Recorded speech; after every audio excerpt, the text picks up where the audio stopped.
Paint or stain? Which direction should I go? They say an eco-friendly house can't be built in 150 days for $150,000, and I say it can. I'm Alan Smith. Join me as I push the limits with time, budget, and creativity with the Garden Home Challenge, exclusively on eHow Home.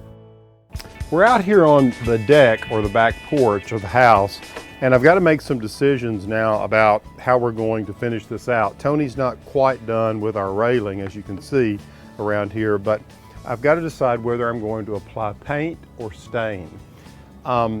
We've done the house, as you know, in paint, which required 2 coats of primer and then the final coat of paint. I have to decide now whether this deck, which is going to be exposed out here, see our porch only comes to this point here, you can see, and we have 4 feet really of exposed deck. So there's a practical and an aesthetic consideration that needs to be made here. So I always believe that it's important to kind of experiment with things in the house before you make final decisions.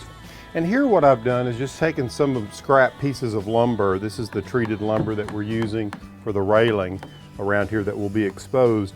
This is paint, and one of the advantages of paint in a high humidity area is that it actually will last longer. So it kind of depends whether you go with stain or paint where you live.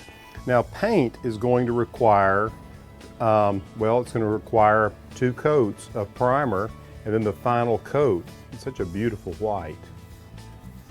And then stain will only require 1 coat. And one of the advantages of it really sinks into the wood, and you can kind of see the grain of the wood come through. And you can just take a look at these 2 stirring sticks that I used here. You see this is stain, and you can see the wood coming through on that. Whereas the paint, just by dipping it in there, you can see how much more opaque that's going to be.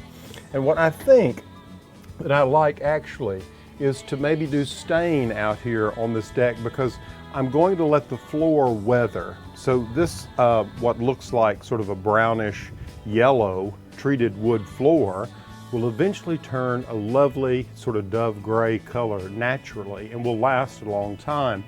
So I'm thinking that since the house itself is paint, and it'll be a very bright paint here, you see we've used super white, that this deck rail should be white, but I think seeing some of the natural grain of the wood coming through over time might actually be very nice.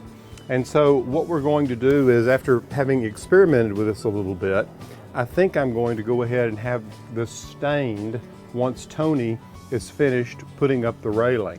Now over time I could change this, and the stain can serve really as a primer, and I can go back to paint if it just doesn't look right. So the idea here is, let's move forward with stain, with confidence and courage, and then if that doesn't work, we can come back with paint. Now if you're enjoying these tips on how our house is coming together, tell a friend about them. And hey, make sure you subscribe to eHow Home.